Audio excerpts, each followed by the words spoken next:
It's not a win for anybody. It's a miserable deal. Basically, the EU felt it had no choice but to accept the imposition, unilateral imposition by Trump of a 15% tariff. The alternatives were worse. Trump was threatening 30% tariffs on all EU exports. That would have led to a complete trade war, which the EU cannot afford to have, given the very tense geopolitical situation that the world faces. So the EU basically resigned itself to this 15% tariff.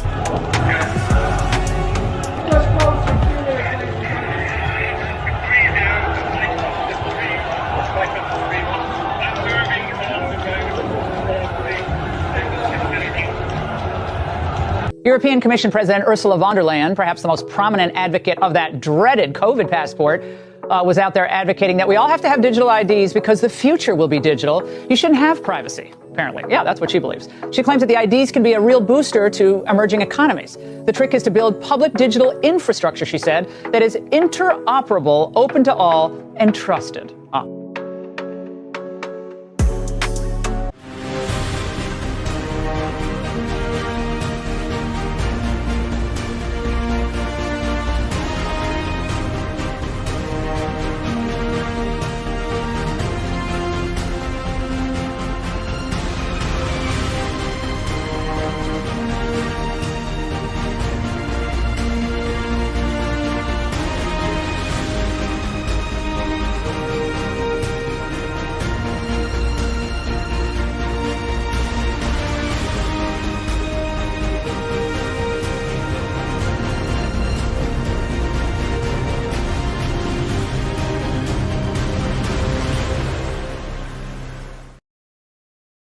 Welcome back to Resistance Chicks. We're your hosts, Leah and Michelle.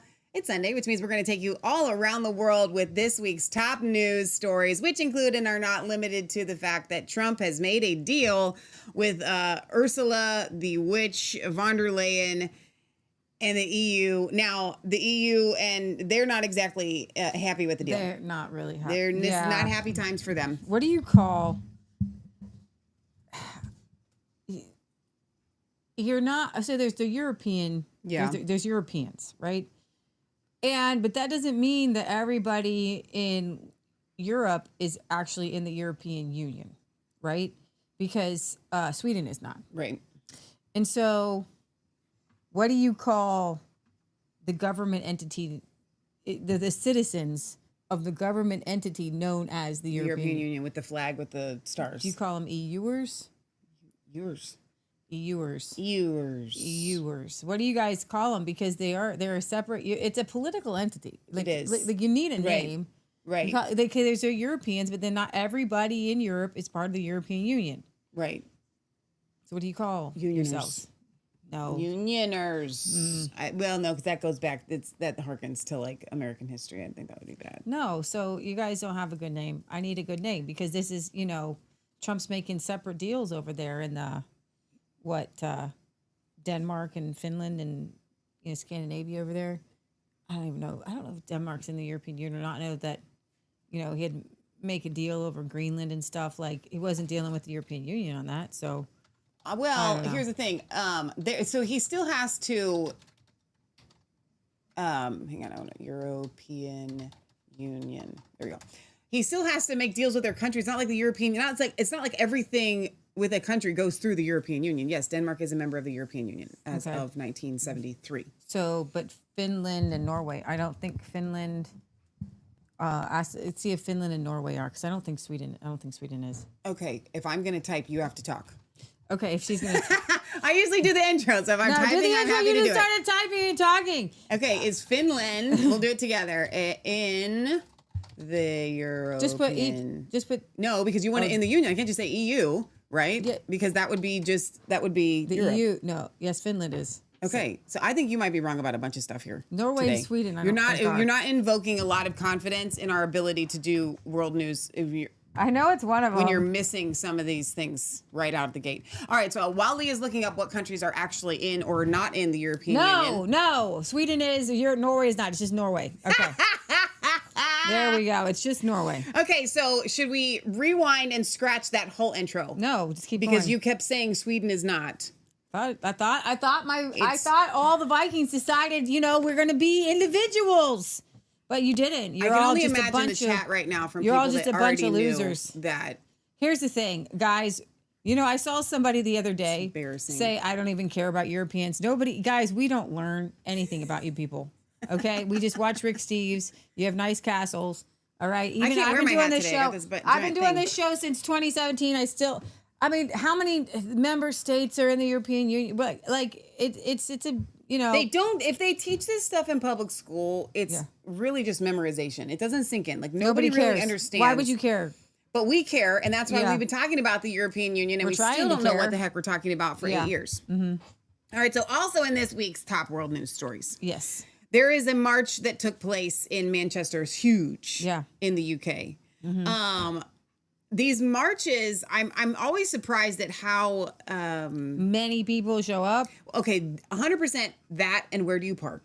Like it's the UK, so I don't understand how y'all get there. Mm-hmm. Are you transported?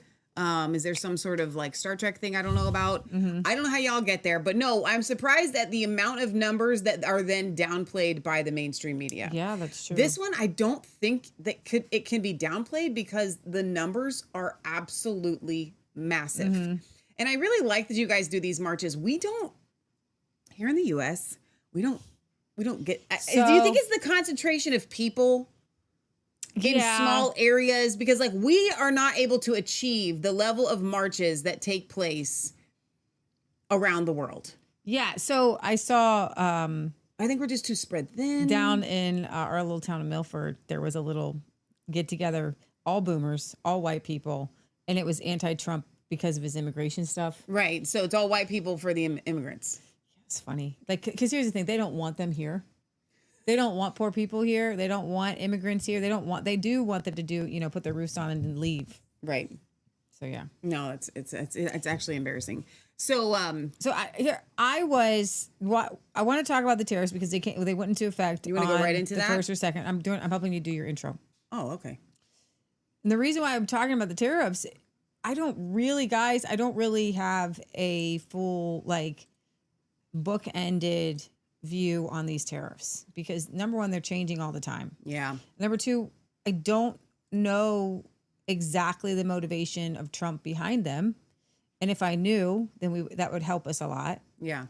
And there's so many different angles because there's a 50% tariff on Brazil because of what they're doing to Bolsonaro. So that's like a wild card as far as tariffs go, right? And then I got a clip from Rand Paul talking about how when it comes to Trump's legacy, he is going to be known as like a king with a kingdom who is not going through his Congress to essentially tax the people. Let's not kid around. These tariffs are taxes. And I was talking to the woman the other day. I think I told you guys I was talking to a neighbor. And we were talking about how prices were high and things were and she knew she's been watching us on a podcast. So she asked me, she goes, I do have a question for you. And I was like, okay, we're ready. Ask away. What do you think about the tariffs? Voted for Trump 3 times. Right. She did. We didn't. Yeah. She voted for Trump 3 times. She supports Donald Trump. She's watching Fox News, I'm sure. But she just doesn't feel right or understand the tariffs because there's so much mixed messaging. And there is so much mixed messaging because I'm going to play a clip. You're going to answer the question. I'm going to play a clip for you of a montage of a bunch of CNN, MSNBC people saying that these are great. Mm-hmm. Okay. So I think I'm going to tell you my theory of what is happening. We're going to kind of go over the facts. And we need to understand that there are more things at play than just an American first agenda. I would like to participate in this conversation. Okay. So historically, resistance chicks have been almost hands down pro tariffs. Okay. Meaning, when you look at the history of our nation, we didn't have to have the income tax, and property taxes were structured based on the way that your property produced, not just for living in your house. Mm-hmm. So most of the income for the United States came through tariffs. Mm-hmm.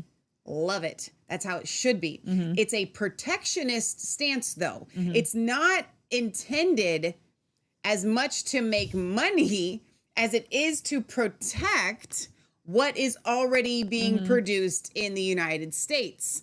Tariffs, and you all know this, it's a tax that is put on any incoming goods that are already produced here in the United States. Okay, so if there's something that we can't produce here, no tariffs, right? So you're supposed to be protecting your people with this. Here's the problem. This is the rub. How do you get from where we are today and go backwards to where we were before? Because the transition can't be what Trump is trying to do, because we don't have that stuff anymore. Because a lot of what used to be produced in the United States in mass is now massively produced in other countries. So we're dependent on those other countries for goods that used to be highly produced here in the United States. And so prices are just skyrocketing because we have to have the things, and the infrastructure and the businesses are no longer here. They've dried up. Look at Detroit, Michigan. It's just not happening. And so what we're looking at is this complete crumble. You can't just say we're going to tariff. Okay, let me reword this and I'll finish with this. If the idea behind tariffs is to protect what's already being produced in the United States so that it doesn't go under, and yet you are then putting tariffs on something that's really hardly being produced in the United States at all, and we're dependent on it coming, it doesn't work that way. So that's why I have that's one of the reasons why I have a giant problem with the tariffs right now, because you are literally pulling the legs out from underneath of everybody. You know, so for those of you that know, we have an online store for our homemade products. I'm relying on packaging from China. And I'm not saying this because I couldn't care less whether I can't get my packaging, whatever, we'd figure it out. But the point is, I would love to be able to have this produced in the United States. I would pay extra to have it produced in the United States, but it's not there right now. So all it's doing is costing me more. And so the argument that Trump is making is make it more expensive, and that will incentivize businesses to pop up in the United States to make a 2 ounce bottle, glass bottle right here. Okay. But how long is that going to take? Rather than trying to do things that will give us the things that we need ahead of time, we're just left lurching. And the tax isn't really on the other nations, and that's the problem. The other nations aren't really paying it as much as they're just passing that cost on to you and me. So technically, this hardline stance that Trump is taking of tariffs, okay, I'm still going to get these bottles. They're going to raise the price. I'm going to pay it. You're going to pay it, right? It's going to get passed along. So really, Trump is saying that he's taxing other nations and that we're getting in all this money from other nations, when really the extra tax is just coming from you and me. That's it. Full stop. So we're not there yet. There needs to be a better solution than what's happening. That's all. No, that's really good. So in talking about Trump's tariffs, it's very hard to explain because they are all over the place.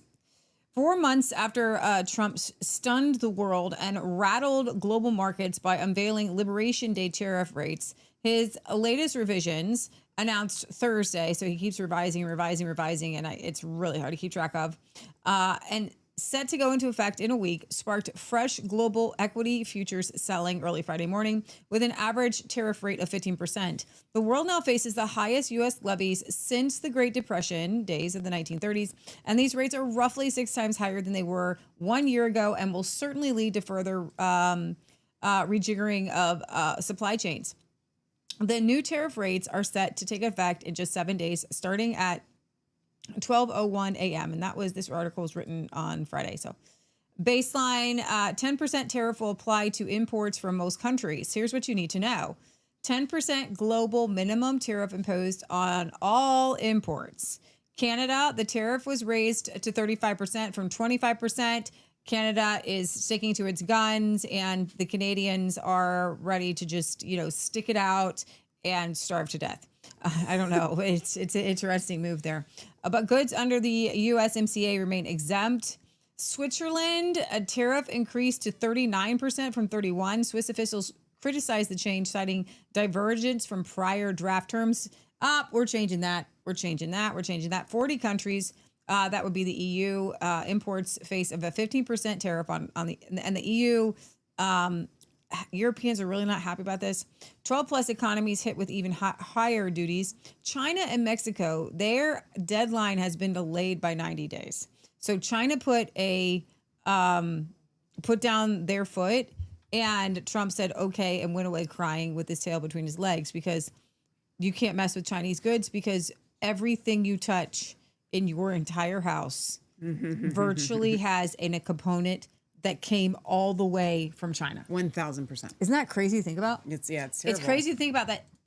Nearly everything, almost every item in our home has had a component, whether it's a bottle or it has a component in it that came from China. Right. That's insane.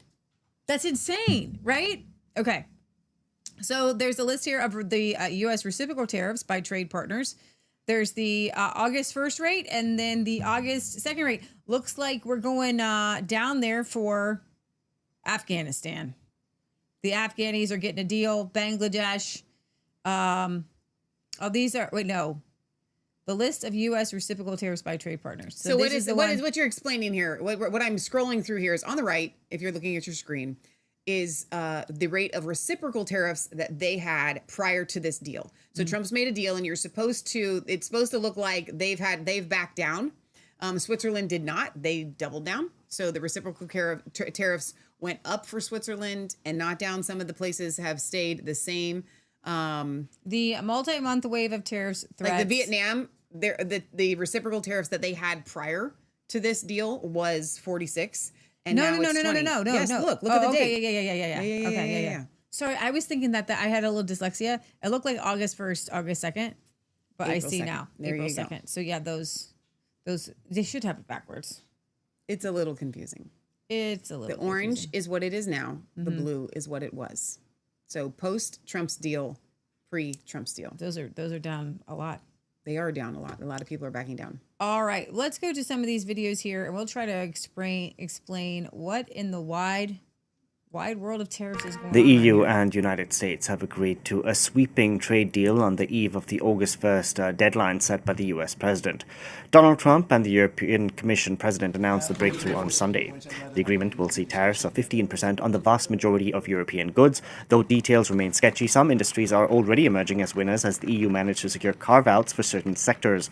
Ursula von der Leyen acknowledged that 15% is not to be underestimated, but she's said it's the best deal she could get. For more on the reactions coming in from across the bloc, here's Pierre Benazet reporting from Brussels. There were positive comments. For instance, obviously the German Chancellor Friedrich Merz, because this deal is going to be a blessing for the automakers in Germany, which heavily depend on exports to the US ever since the trade war with China is looming. The Italian Prime Minister, Giorgia Meloni, said that it was positive, that it would bring stability, exactly the words that Ursula von der Leyen, the Commission's president, was using, predictability, stability. But Giorgia Meloni also said that the positive thing is that a deal was signed. And that's the main positive reaction in Europe, because, as you said, this deal is deemed unequal by the French European Affairs ministers. It is obviously far more than what most European countries were willing to accept. 50% is quite a lot, and it's going to cost the livelihood of many small and medium enterprise-sized businesses trying to export to the US. It will bring stability, yes, and predictability, yes, but it is far more than what used to be the case before Trump arrived. It's far more than what the Europeans managed to agree upon with Donald Trump during his first term at the White House. So this is not a very good deal, even if the Europeans have managed to have the non-tariff barriers still in place. For instance, VAT, that the Trump administration pretends it's not pretend it does not understand how it works. So it is a deal. At least there is a deal, and that's what we can say as of now. At least there's a deal. I don't know that it's a great deal. I don't know. Next one? Employment rate tick up to 4.2%. Yeah. me now live is Nomura chief economist David Seif on set with me, and Mainstay Capital Management founder, CEO, and chief investment strategist David Kudla. It's the Davids, so I will use your last names, and I will start with you, David Kudla. Good to see you. Thanks for coming in on a Friday in August, right? Summer Fridays. What is the real state of the United States economy? Well, good afternoon, Lauren and David.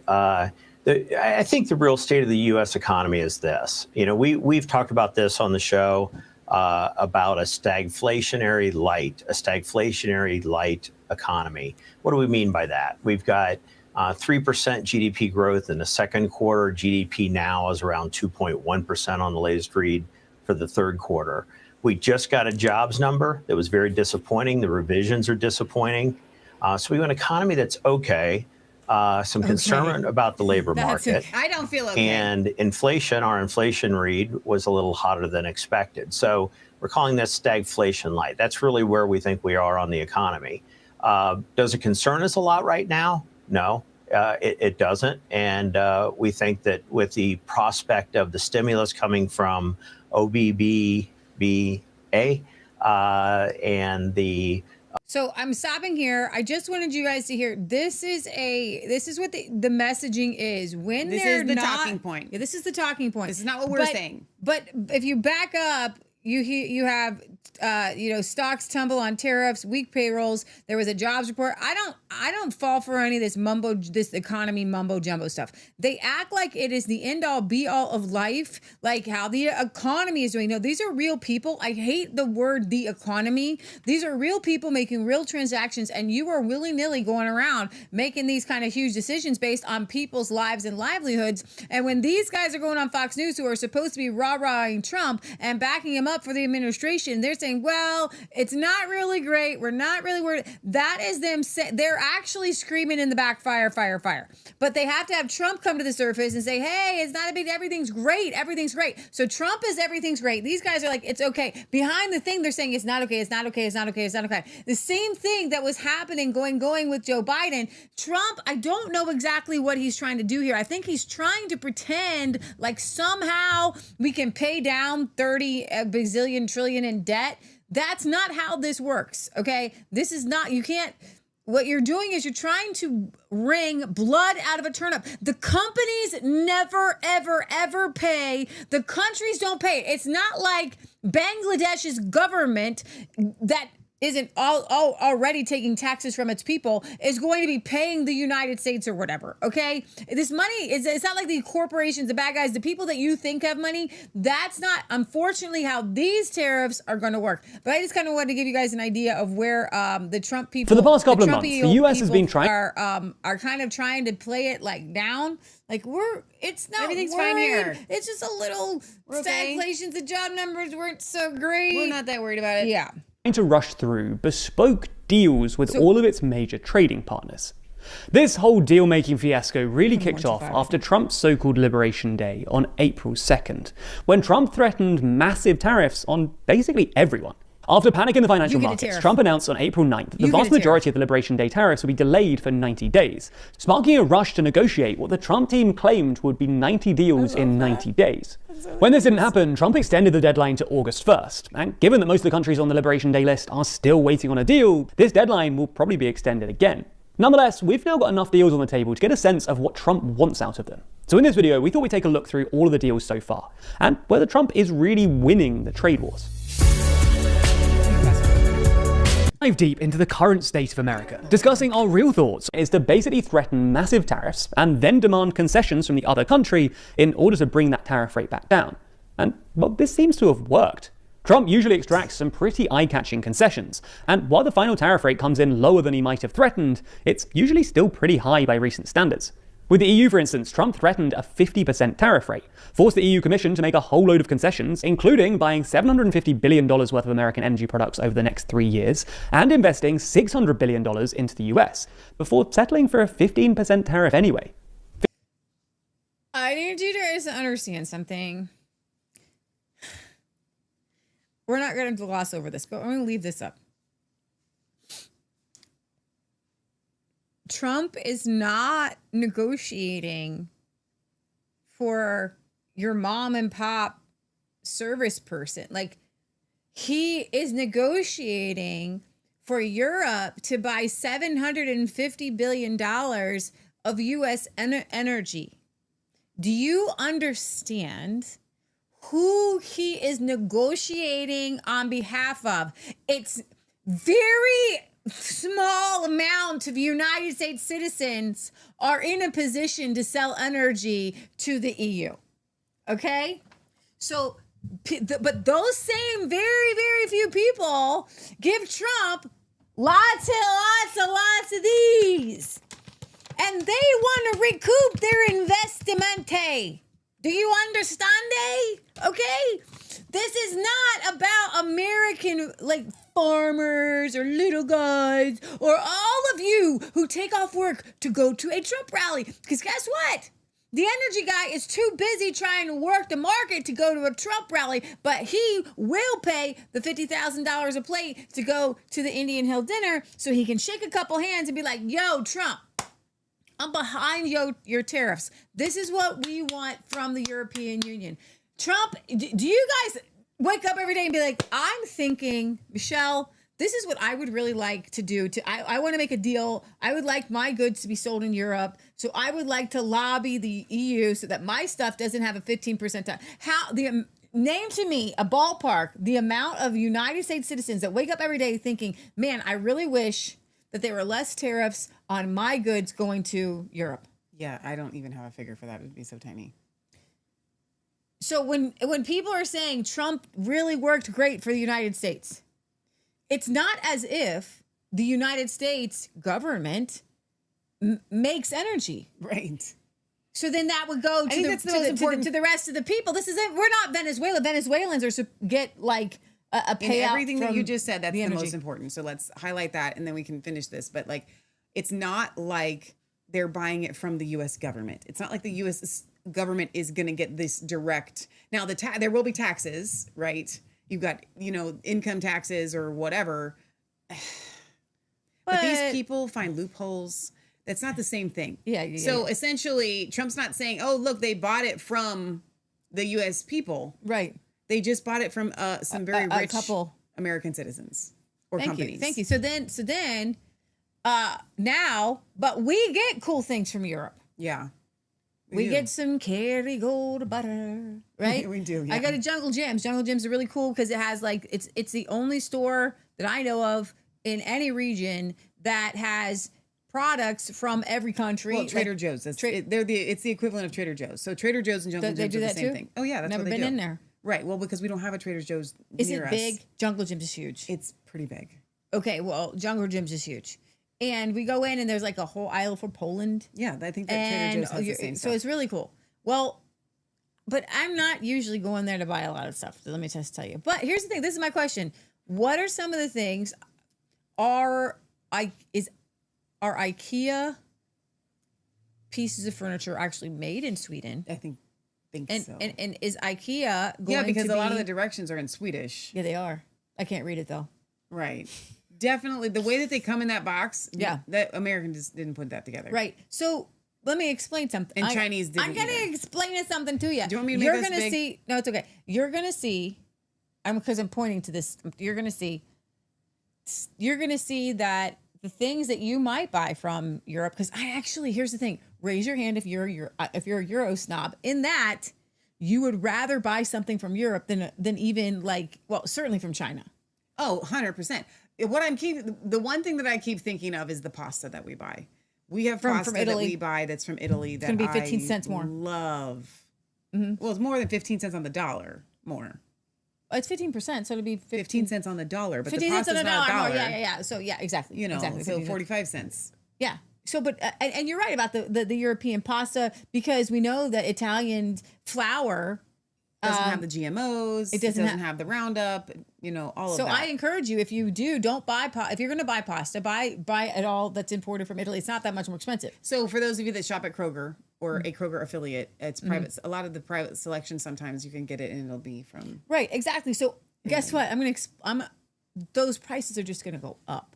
It's and not so we're like going to pay it. It's not like the companies are going to. My pasta is going to cost me more pasta. It's going to cost me more money to buy the pasta. It's not going to cost Italy any more money to send me the pasta. It's just going to cost me more money to buy the pasta. Yeah, exactamandio. That is not a word in Italian. Exactamandio. Just say si. Si. That's what you get. Okay. 15% is obviously lower than 50%, but it's still far higher than the roughly 4% average tariff that the EU was facing before Trump. This is why the deal has caused so much upset in Europe. Many European leaders apparently feel that the deal was essentially a lose-lose, because the EU still ended up with a higher tariff rate than they had beforehand, but they also had to make a whole load of expensive concessions. The deal with Japan, which Trump announced a week earlier, followed a similar pattern. Trump threatened a 35% tariff, forced Japan into making a whole load of concessions, including expansions of rice imports from the US and a commitment to invest $550 billion in the US, before setting it at a 15% tariff anyway. Again, from a certain perspective, this looks like a lose-lose for Japan, which might be why Japanese Prime Minister Shigeru Ishiba waited until a day after the upper house elections in order to announce it. The deal with the Philippines went much the same way. Trump threatened a 20% tariff, the Philippines agreed to reduce tariffs on US imports and deepen military cooperation, and then Trump brought down the final tariff to 19%. With Indonesia, Trump threatened a 32% tariff. Indonesia agreed to reduce tariffs on US imports by $15 billion worth of American energy products and 50 Boeing jets, and Trump then brought the tariff rate down to 19%. In Vietnam, Trump threatened a 46% tariff. Vietnam agreed to reduce tariffs on US imports and take steps to limit transshipments, i.e. Chinese exports being rerouted via Vietnam, and Trump brought the tariff rate down to 20%. With the UK, Trump threatened a 25% tariff on UK car exports. The UK agreed to buy $10 billion worth of Boeing planes and accept new reciprocal trading rules for beef and ethanol, and Trump brought it down to a baseline 10%, albeit with a quota system. I'm so confused. So he said that we made an agreement to buy Boeing planes. That's a very specific thing. You know what I'm saying? Like, yes. Who's lobbying? Who's getting out of this deal? Idea then. From Trump's perspective, it looks like things are going pretty great. He's getting both massive tariffs and some pretty eye-catching concessions. Furthermore, so far tariffs don't seem to have hurt the US economy as much as economists expected them to. Inflation hasn't skyrocketed, and the US is still on track to outgrow its G7 peers. Exporters have also struggled to find alternatives to the US market, and so have continued to sell their products in the US despite tariffs. This allowed the US Treasury to rake in some serious revenues. The Treasury has collected an extra $20 billion in June, helping it to post an unexpected monthly surplus. Nonetheless, while it's true that Trump's tariff-centric deal-making is going better than expected, there are at least 3 caveats worth mentioning. The first is that while they might be eye-catching, it's not clear that many of these so-called concessions will actually happen. The European Commission, for instance, has already said that its pledges were merely intentions, noting that the Commission doesn't have the legal authority to direct private companies to buy from or invest in the US. Similarly, Japan has already pushed back against Trump's interpretation of the $550 billion pledge. Trump originally claimed that Japan was basically giving him $550 billion to invest in the US as he wanted. But Japan has since come out to say that A, the $550 billion figure is a maximum ceiling, not a requirement, and B, that only 2% will come from actual investment, with the remaining 98% coming in the form of loans or loan guarantees. Similarly, so please don't let that go in one ear and out the other as we're listening to this. Essentially, what we're just being told by this young man, if you believe him, I kind of do, that a lot of the things that Trump is putting out on social media aren't true. They're a form of the truth. So when he says that Japan is going to invest $550 billion, Japan comes back and says, that's actually just a ceiling. That's the maximum that we're going to do. That's not a requirement. So just because Trump puts it out on Truth Social or on Twitter doesn't mean it's true. Again, the European Union has said that this the $600 billion investment that they have said that they would do into the United States is really just their intentions, because at the end of the day, they cannot force individual companies, because that's who needs to do it. It's not going to be the EU itself, but that does it. It's not going to come from like the EU coffers. They're not going to invest in the United States. They're just going to try to, incentivize people. This doesn't even make any sense. Okay, so I went to Grok, and I don't really like using AI, but honestly, I have spent the past week really trying to find somebody who would give me some honest answers, and nobody's writing articles about the tariffs. And actually, before I do that, I want you to see the mainstream media and how they are talking about Trump's tariffs. This one, Michelle, this Twitter. Yeah. Thank you. This is why I am leery. Yeah. Trade deal announced with the European Union. The Financial Times says the deal marks a victory for Trump. Is this a fantastic deal then struck by Donald Trump? Absolutely a victory on behalf of the Trump administration. Isabel, the bottom line is this is the biggest trade deal in President Trump's effort to effectively reshape the global trading order. On this deal, the European Union, this is a big win for the U.S. The bigger picture is that Trump is still very much pursuing his longer-term goal of achieving what he perceives to be fairness for America. It's a triumph of a lot of things. Certainly, the president ought to take a victory lap. I think it ends up being good for the European Union. It's a blow against the conventional wisdom. Trade deal. So I'm sorry, I have gigantic problems. I got big fat problems whenever the mainstream media comes out and says, "Yay, Trump, good job. Yay, Trump, you done did it. And this is good for the European Union. It's good for the United States. It's good for everybody." So when you see the mainstream media touting, "Go Trump, he did a good job," I'm going to step back and go, "Wait, what?" You know what I'm saying? No, you guys, you know better than this. Mm-hmm. We know better than this. We know better. All when right. you know better, you do better. So what they decided was that Trump is a businessman and they wanted to use Trump to get better business deals. And so it's who's going to be on top at each given time. And I think that the tech guys went to Trump and said, "We will back and support you. You back and support us." So I asked Grog what specific goods would be hit with Trump's tariffs. Trump's tariffs implemented or proposed in 2025 target a wide range of imported goods, significantly impacting items Americans commonly purchase. These tariffs include a 10% universal tariff on everything, and 25% tariffs on goods from Canada that went up to 35%, and Mexico, but we're not doing that one yet. And this one, I started to ask, I said, I just want to know, will IKEA cost more for Americans? Yes.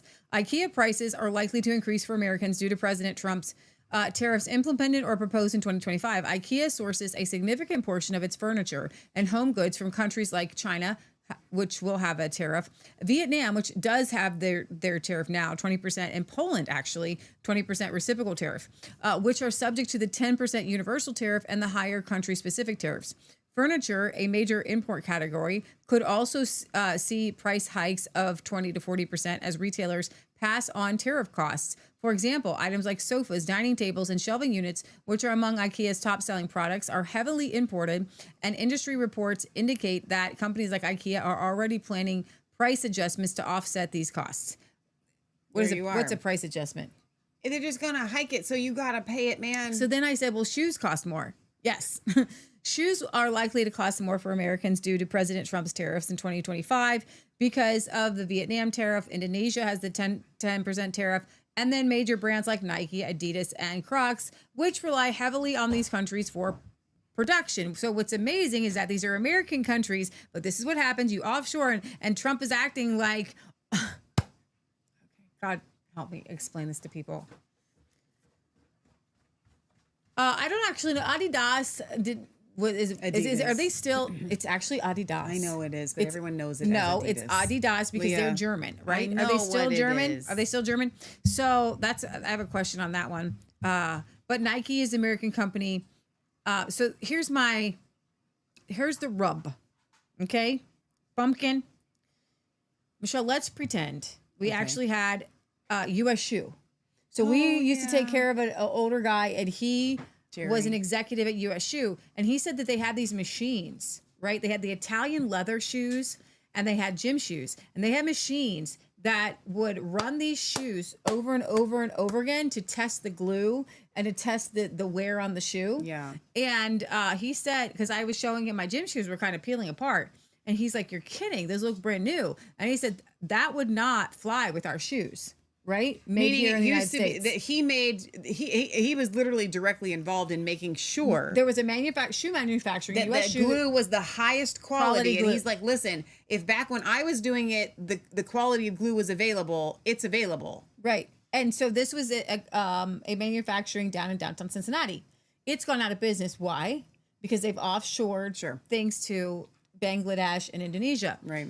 So what we're doing here is tariffs for, I want you to forgive me for a second. I want you to, no, I want you to forgive me forever. Okay. Because I don't think that I had a good grasp on these tariffs.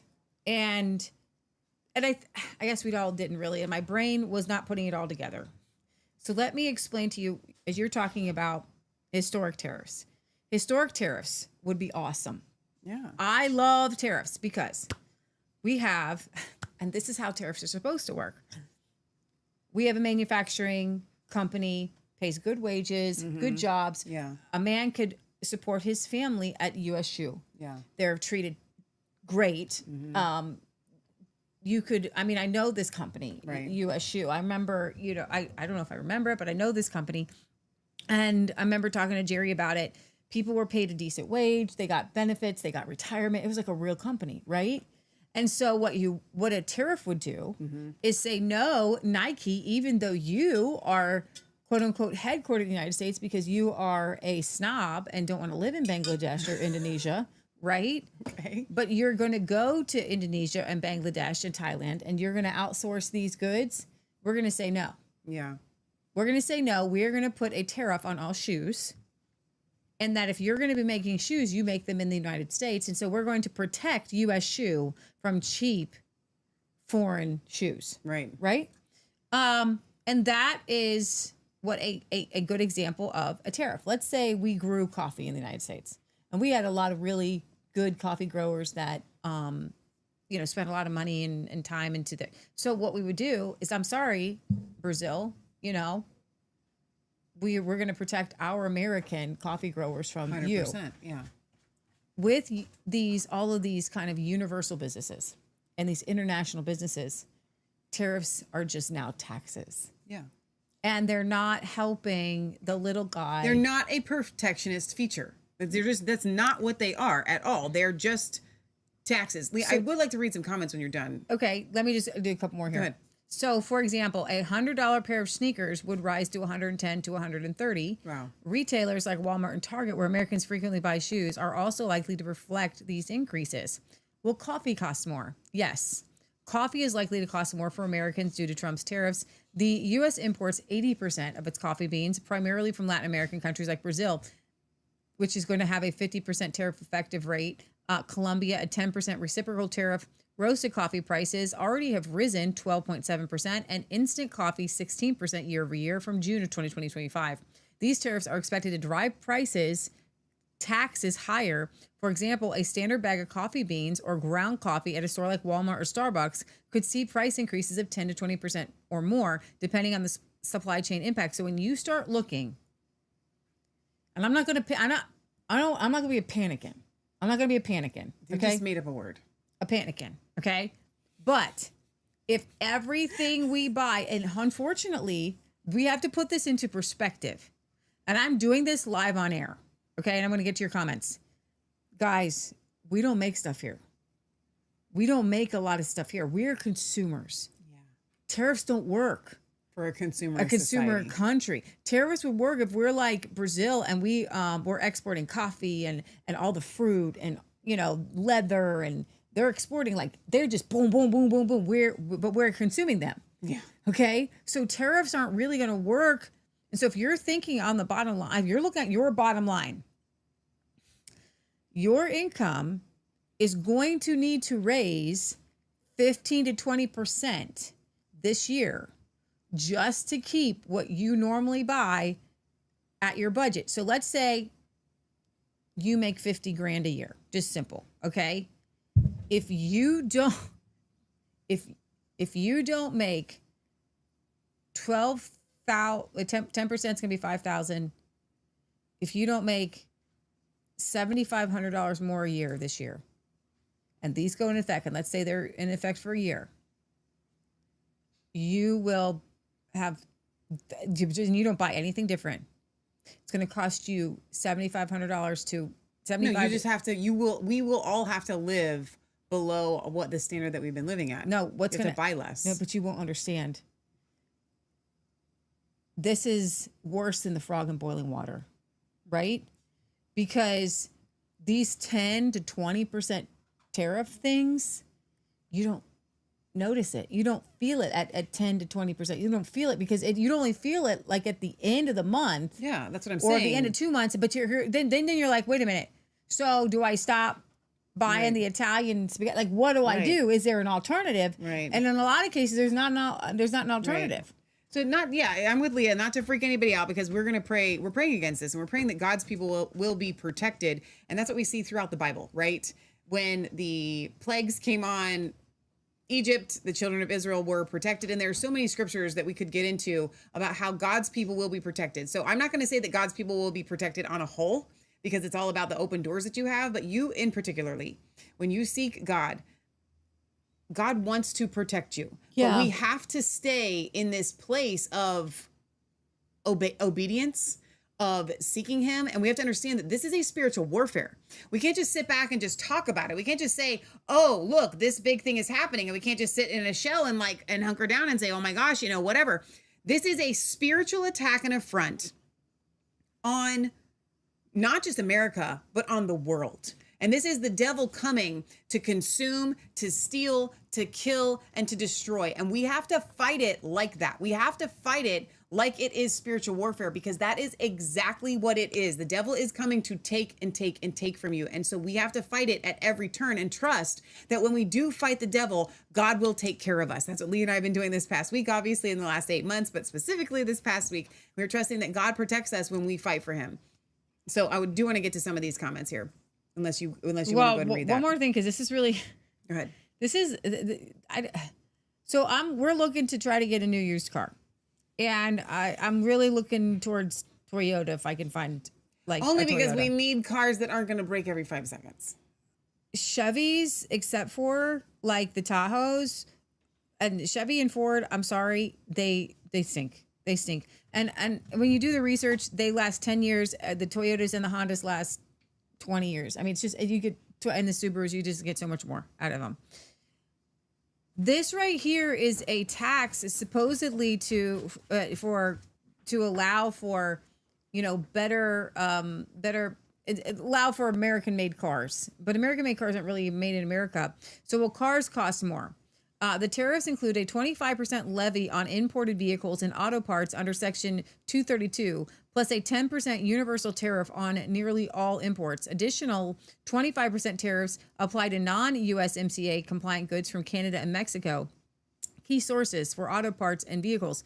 This affects both imported cars, Toyota and Honda, and domestic brands, Ford and GM, that rely on imported components. Estimates low-end American cars could rise $2,500 to $5,000, while imported models could increase by $20,000. For example, a $30,000 sedan would jump to $3,200 to $35,000. And then I said, well, what about Toyotas? What is that going to look like? That's going to raise about $3,000. A Toyota Tacoma could increase by $7,500 to $12,000. Now I want you to think about that. That Trump is going to go rah, rah, rah. Look how much money are in our coffers. But you want to go buy one of the best, longest lasting vehicles that you can buy in the United States, which is a Toyota Tacoma. Okay. Those puppies they're the longest lasting vehicle. Like you look on Consumer Reports and everything. Those are the puppies that are going to last you the longest. Okay. So not only are they going to tax the one or two vehicle manufacturers that are making cars that will last a long time, right? What they're going to do is then, okay, well, maybe I could have afforded maybe I could have got a Toyota before. Maybe I could have bought a Honda before. So, but now I'm going to have to go get this Chevy. And instead I'm going to, a Chevy Equinox or a Chevy whatever they've got going on right now. I want to put this in real terms for you guys. All right.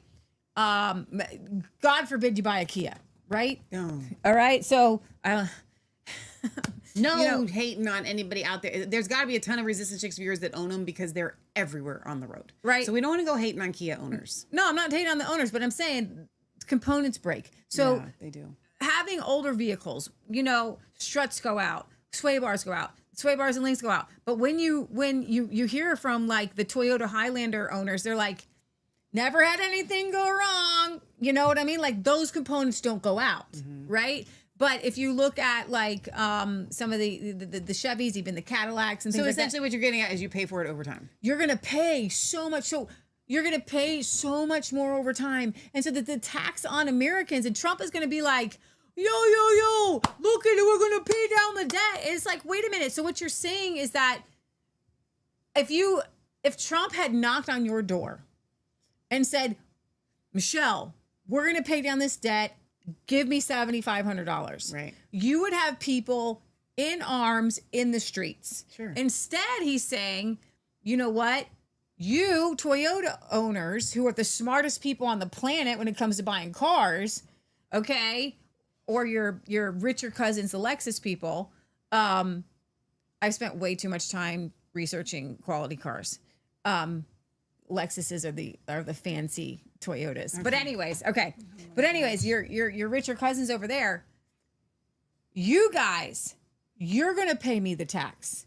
Okay? Yeah. And then he's going to go on television and say, we're paying down the debt. No, you shook down the smart people in America. You shook down the ones who actually could afford you're talking buy specifically things. Just about Toyotas, but the shakedown applies is to all everybody. The things. And so I felt like cars were a more substantial understanding, because you're not going to understand it with Italian spaghetti, but you're going to understand it. You're going to understand it with a lot of things, I think. But those are the decisions. Not to interrupt, but the last thing I'll say. Those are decisions that people are going to make differently. They might still buy the Italian pasta because it's only 15%. Right, but they're going to buy the American car that's going to fall apart. 100%. So when I'm looking at this and you see, I don't know if you guys noticed when that young man did the video and he said that the U.S. Treasury has gone up by like whatever, right? Because of these tariffs. And what it does in that moment, it goes, well, if it's coming in that high, then maybe it's not that big of a deal. Because what they have you believing is that those figures are coming from people outside of the U.S. when technically the money is going from your hand to their hand and then back into the U.S. Treasury. But it was yours to start with. It's not coming from their hand. They aren't eating it. They are not eating this money. We are. The American people are. And so when Trump comes out and says, look at how much the U.S. Treasury is pulling in, it's you and me. It's on the backs of Americans that are buying the imported goods. Toyota had a $1.3 billion profit hit from tariffs between April and May. All right, so but here that I want you guys to understand something. That right there, Toyota right now said that they're absorbing some cost and that they might try to reduce fixed costs. Do you know what that means? They're going to make cheaper vehicles. Yeah, they're not going to be as quality. These tariffs are going to cost you. You know what? They don't want to make those. I think they pride themselves on making great vehicles. Okay, and I know this isn't a show on vehicles, but I think that if you focus on something, if you unpack the one thing you can understand, this is what has happened, like with Nike or all these other great brands that were good quality. You know, when we were kids, or maybe even before that. I have to do something. I have to pass this on. If they could have reduced costs, they hire people and pay them lots of money to reduce costs. They would have reduced costs. Okay. Now it's not going to be as good. Okay. But they can ride for a while, for at least 10 years, they can ride on the backs of the fact that people trust their products. Yeah. Until it starts to fall apart. So, over on Rumble, Warrior Edge of Time says, business plans remain consistent. The consumer pays the difference. Mm-hmm. Dr. Putnam says, there is no other market to replace the U.S. Barry says, why would I buy American beef when I can go to my next door neighbor's farm and buy locally grown grass-fed beef, lamb, pork, chicken, etc.? Well said. No offense to America. Wicked Psych says, the Amish will need to amp up their production. They make the best anyway. Okay, I love that. Yes. Come on. Dr. Putnam says the U.S. was paying high prices to export our goods, so companies move to other countries so they would not have to pay. We didn't charge high tariffs on goods coming in so Americans could get cheap stuff. Trump is trying to flip that. I agree that that's what he's trying to do. Mm-hmm. But unfortunately, the infrastructure isn't there. So we don't have quality cars manufacturers. We just don't. Really, we don't. Okay. So there's a lot of stuff coming in. So how long is Trump going to be president? is this just a bait and switch? Because if this was a long-term deal, okay, and you're saying we want to produce better things in the United States and produce things in the United States, you have to have a bipartisan outlook on this for 10, 15 years so that then people are, quote unquote, so that U.S. citizens are making goods. Unfortunately, one of the other things is Trump is demanding that somehow Europe businesses invest in the United States businesses. I don't need them to. I don't want them to. Why should you? Yeah. It is a very strange situation. You guys have to understand. I'm going to play this clip here. I'm going to finish some comments. Finish the comments. Stuart the Brit says, not Kia, American Toyota dealers have a terrible attitude towards their customers. So buy a few years old out of the dealer anyway, out of the dealer warranty. And Gina says, I have a great running, zero problem, great on fuel, 2000 Ford F-350. That's awesome. The bigger trucks. You got the big giant those truck. big trucks actually do outperform. People aren't usually going to buy. We're talking about like the Ford cars. You have an F-350. F-350 trucks. They are the trucks. I will say the big trucks that the GM makes and Dodge. Those are the Silverado, the Chevy Silverado to do well. So that's awesome, Gina. Stuart the Brit says, I've been a mechanic for 30 years. I would not buy any vehicle newer than 2014. Gina says, I agree, but low miles and great maintenance, they are out there. I have several. Alice says, Toyota has engineering and manufacturing plants in the United States, but don't they still have to pay tariffs on that? What? If the manufacturing is here, they don't have to pay tariffs? Mm-mm. Okay, well, that's helpful. Thank you for that. Over on Getter, hey, Getter. Ursula is definitely the secret member of Cranky Goes to Hollywood. And then they say, because we are making cheap oil. Let me check over here on the, let's see if this didn't actually come up. Oh, it didn't. I don't know why. But remember, guys, we were pro-tariff. And now that I'm looking and seeing it break down and I'm seeing how much things are going to cost for people, this is not a good thing. I don't want to be Chicken Little, but the sky is falling. Yeah. Okay. Over on Instagram, the Borg's Work says, we are seeing a big increase in lumber and cabinet hardware, which raises our prices, and the cycle of unaffordability continues. This is why many contractors use illegal labor and outbid people. Earlier, she says, the same Boeing that stranded 2 astronauts and have planes falling apart. Interesting. Britt says, our old Sequoia has been the most solid car for our family of 7. I knew that there was going to be a lot of comments from you guys on those Toyotas because I know that a lot of you guys have them and really, really like them and do well with them. Sherry says, that's why so many do leases. They want new vehicles every couple of years so that they don't care about quality. I would rather own a vehicle and not have a payment. Barry says, Michelle and Leah, if you buy a Ford, buy a European Ford diesel engine. They are fitted with Pueyo diesel engines and Volvo running gear and suspension. My Ford Mondeo has done nearly 250,000 miles and is still going strong. I don't think you're going to get a Ford with a European diesel engine. See, you know what's so funny is that there's no Ford Mondeo here. The idea, Barry, of saying like, get this. A lot of people have said if you can get a Subaru that's a stick shift, by all means do so. And Leah and I are sitting over here going, I would love to have any car in a stick shift. I'm buying used. Yeah. So I have to deal with what shows up on the market at the time. I can't just go pick. It's not like I'm walking to the dealer. Yeah. It's not like I'm walking into a clothing store and just picking out an outfit. Right, pick the red one instead of the pink one. Like Right. you don't get that choice when you're buying used. You get what you get. I don't think I've never heard of a Ford Mondego, so I don't think they sell them in the United States. Jim says, the above clip is Ronald Reagan speaking against tariffs. I think Ronald Reagan was great, but he is part of the problem. We sold out our manufacturing base. Wicked Sykes says, my truck is 18 years old, less expensive to maintain than just the sales tax on a new one. Very, very true. I think a lot of you guys felt, and I'm glad Leah used the cars as a comparison because I think many of you feel it.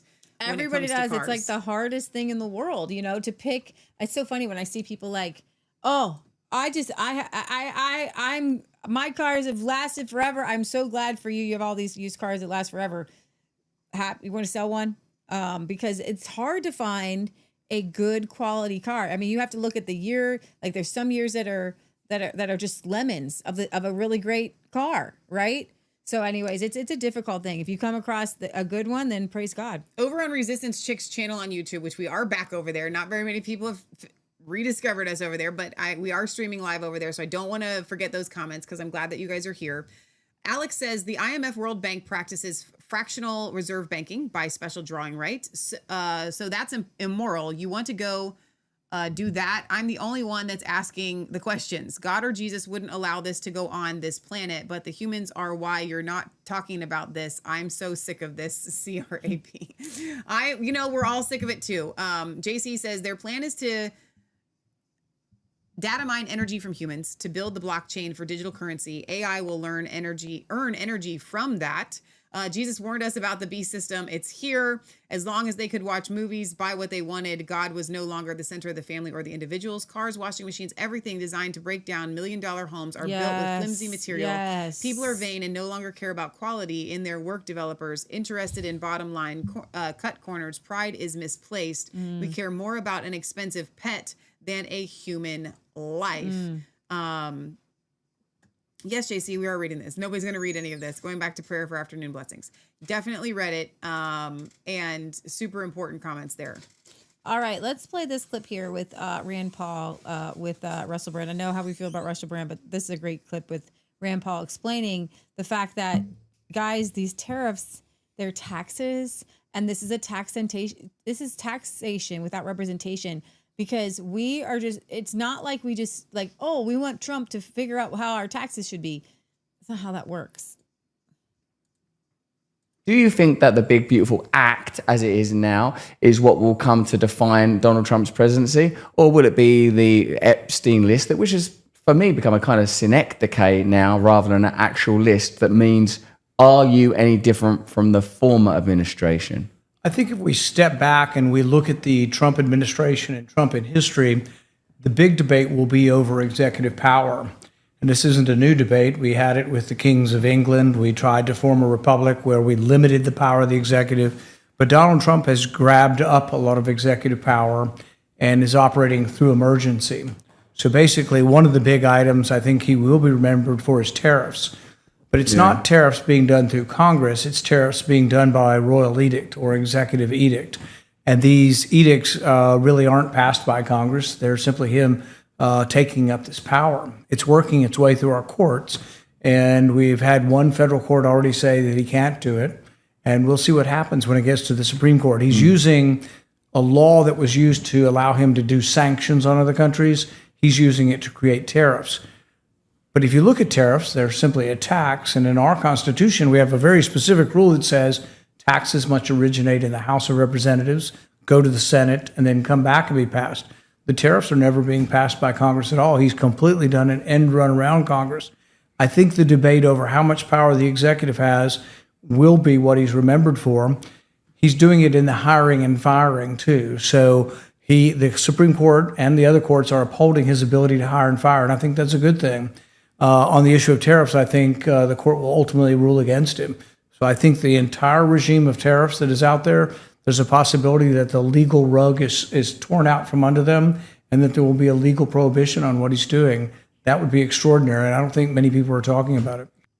So, Leah, do you think that Trump is going to come after Rand for a comment like that? Because he's essentially taking on anybody that does anything or says anything against anything that he does. Like, I'm going to bury you. Yeah, he has come out to bury Thomas Massie, and they say they're doing horrible over there in Kentucky. But then you guys have to understand something about Mitch McConnell here. I know this is world news, but he is in worse shape than Biden. He's not with us. He's not even really alive anymore. And he has these episodes where he freezes. And so for Trump to say that Mitch McConnell, he can't put a sentence together, and he's still serving in the Senate, I don't even think he shows up. He's really bad off. He's not okay. Okay. This is what I've been just mind boggling. So what people were posting, Senator Thune runs as our Senate Majority Leader. He's the most anti-Trump, whatever guy. And he's keeping Trump from making recess appointments. But Trump is not saying that he should be primaried because Trump is beholden to the deep state. So he can rail against Thomas Massie, because Thomas Massie isn't owned by anybody. He doesn't fund anybody. He doesn't have any big PACs behind him. He doesn't have any big donors behind him. He doesn't have Israel behind him. And so they need to kick him out because he's a free thinker, not because of, I was arguing today with somebody, Sean Farah, who was like the Trump impersonator. I want to write him back and be like, just please let people know that you're either being funded by the Trump administration or that you've recognized that being a Trump patsy on all things is financially expedient to you, because it's not financially. I don't have anybody behind me, and I'm glad I don't, because at one time we were over on Brighteon and we couldn't say things like, "Hey, Mike Adams," or we could and we would, but it would be uncomfortable to say things like Mike Adams has gone off the rails on Bible stuff. And he's going against Paul, and it's not right, and he needs to, stop. And he's gone a little weird on. Here's the thing: the Jews. So I want to be clear on something when it comes to Mike, though.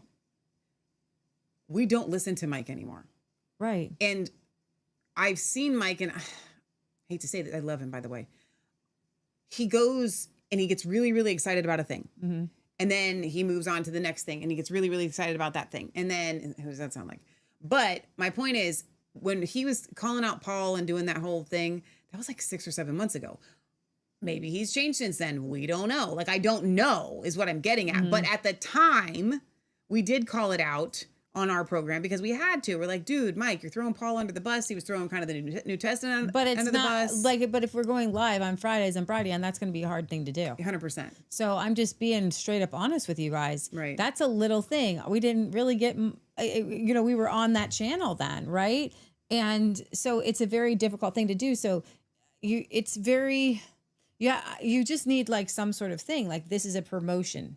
Like, this is a paid promotion. Well, not so much a paid promotion, but like you said, I don't know how you would be able to quantify. No, it's I am financially motivated by supporting Trump in all things. Not, right. I don't think just clearly, I have financial backers behind me somewhere. Dr. Putnam says Massey is what a real true congressman is to be. Wicked Sykes says I really like Massey too. Yeah, and so for us to throw him on against the bus doesn't make sense, but there's the same line that they keep saying, and it happened to me today where the Borg Works also says that their 2004 Ford Expedition is 160,000 miles and still strong and has survived our 6 kids. So maybe not. Did you say 2004? Yeah. Ford Expedition. 2004. Yeah. So 2004. The older vehicles. You got a 2004. Yeah. So yeah, there's that there too. So it's not we're not throwing all American vehicles under the bus. Don't get everybody get upset. upset. Put in your outliers in the deal. We would love to hear from that. I We're trying had to figure it out. 1998 Buick LeSabre that my grandma had, and we bought it. We bought it, and it was the most god awful vehicle on the face of the planet. We probably put minimum over the what? How many years did we have that car? 10? No, not even that. She died in 2008. We had it through. And then we sold it when? Yeah. And maybe we had it 10. Okay. Yeah, like 10. Anyway, I know we put 20 grand in that car. Yes. Fixing it. Easy. Over the time that we had it. Literally. I had 2 engines go out. I was always paying $1,600, $2,000, $1,600, suspension, $2,000. Everything died. The transmission went out. It was just, oh my gosh. And it was nice inside because my grandma didn't go anywhere and it had super low mileage. So we just kept saying, well, we'll just put another 1,000 in it. We'll just put another 1,000 in it. Yeah. It was awful. It was a nightmare. So we're talking about Thomas Massey. And this Sean Farash says, Senate Majority Leader John Thune is blocking Trump from making any recess appointments while the Senate is on their month-long August recess by holding pro forma sessions every few days. The Democrats and the GOP are now obstructing Trump's nominees being confirmed. I said, isn't it amazing that Thomas Massey was the first to call this out, and he is the one the right are going after like lemmings, when in reality, all Massey did was stand on fiscal principle like I would have done, and he is fighting for Trump to make these recess appointments. Where are the tweets from Trump calling for Thune to step down and be primaried? Trump can't go after Thune. The Republicans picked a fall guy, so the little Magadonians would point to Thune, who is definitely working for other interests than MAGA, rather than see Trump's weakness when going against real power and the establishment. You see this with Trump caving to Lindsey and Turtle Man, who is in worse shape than Biden was, and no Republicans are calling for Mitch to step down. His only response, Sean's, was, He didn't stand on fiscal principle. He actually lied to you. He was the deciding vote in May of 2023 that allowed the debt ceiling under Biden to be suspended. This added $3 trillion to the national debt. I bet you didn't know this. I said, Sean, come on, you're better than this. Massey had never voted to raise the debt ceiling before that vote.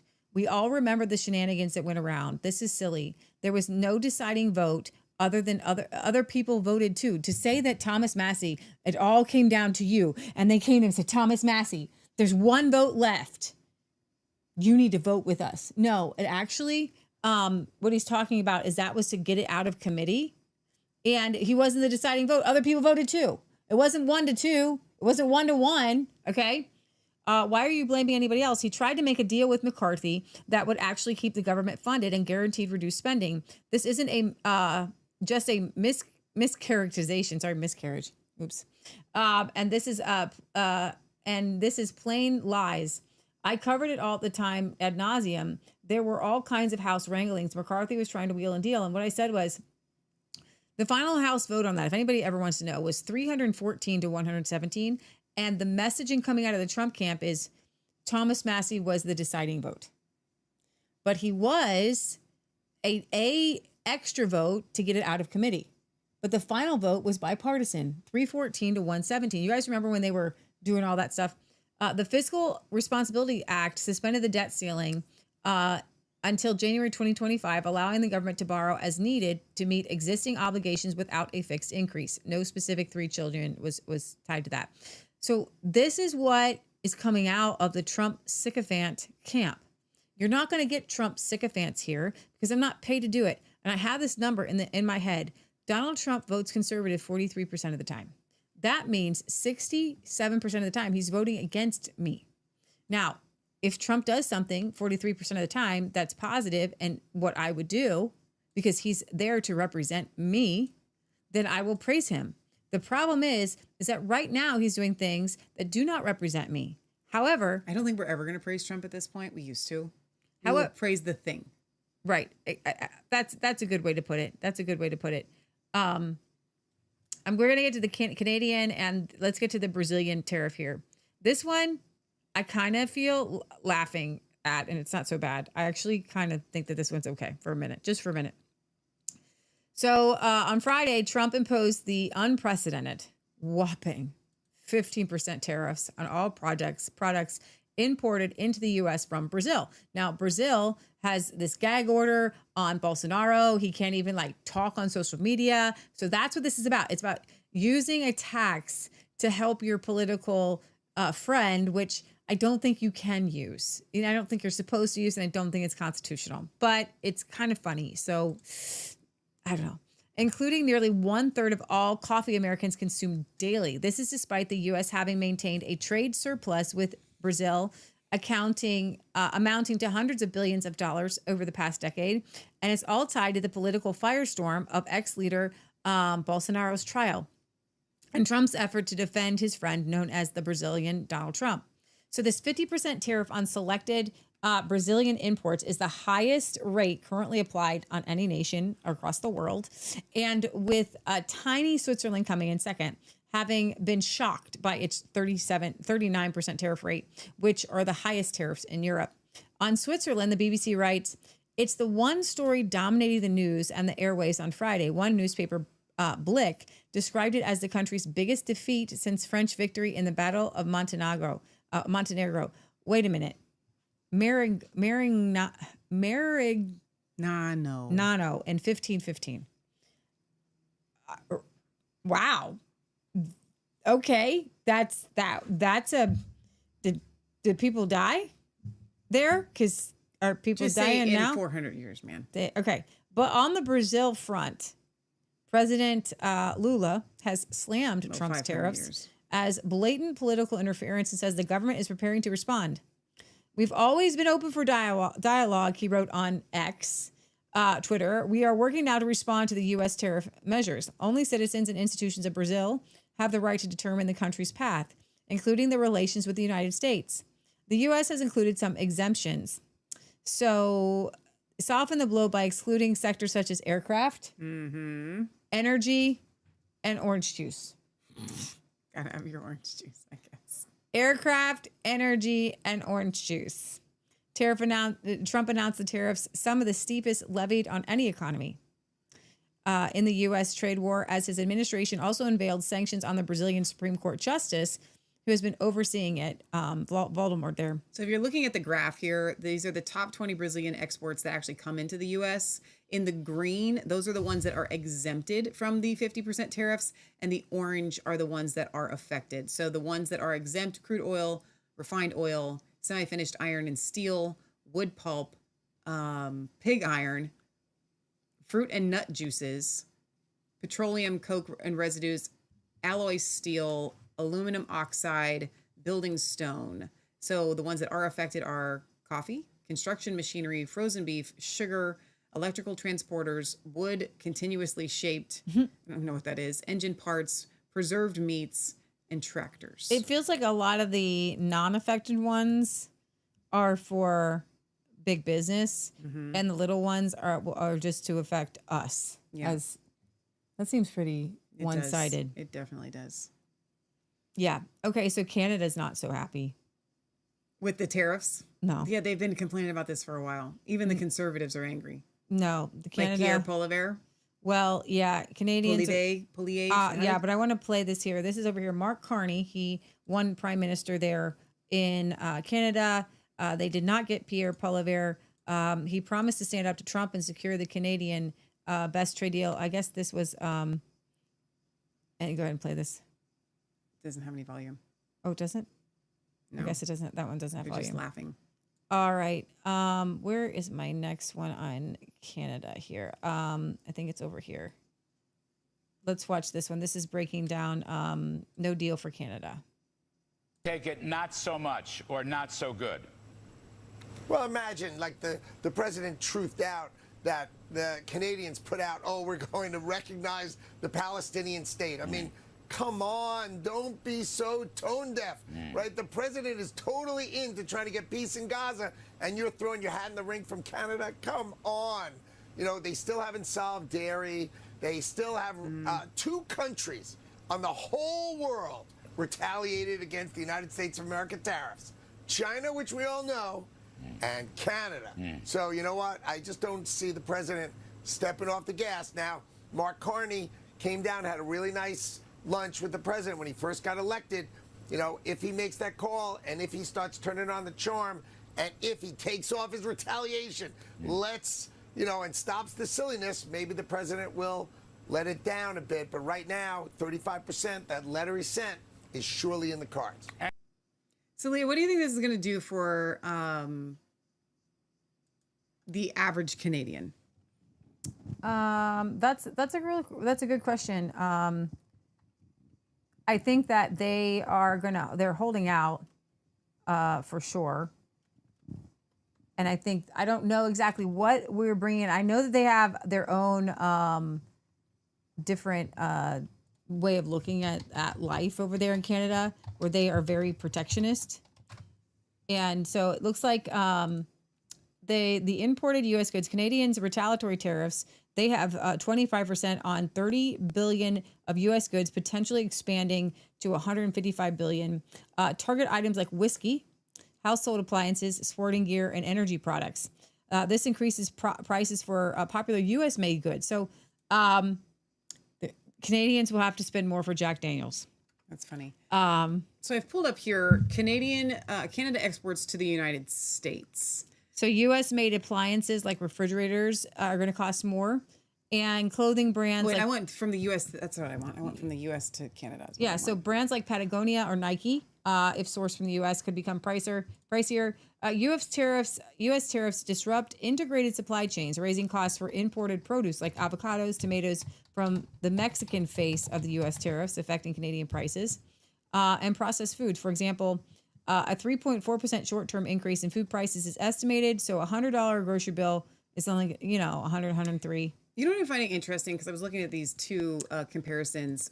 But the energy here, the Canadians' reliance on U.S. energy imports like refined oil. Okay, I think we send oil down there, they refine it, it goes back in. U.S. tariffs on Canadian crude could raise gas prices, potentially costing $5 to $10 on a $50 fill up, that actually does add up, and it's really not comfortable. It looks like Ontario's auto sector, which employs thousands, faces 25% tariffs. That could reduce hours.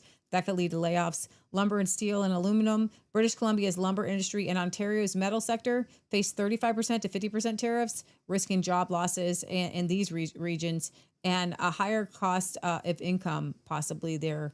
And so there, it looks like in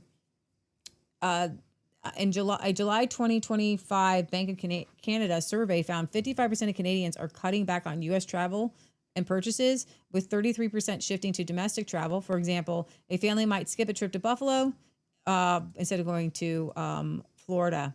So you're going to spend more on groceries, more on car purchases, more for coffee, more for household goods. So it's a strain on on Canadians for sure. So what I wanted to show you guys is something I just found just very interesting, and somebody can maybe tell me what the significance of this is. But Canadian exports to the United States and the United States top exports to Canada are the same things.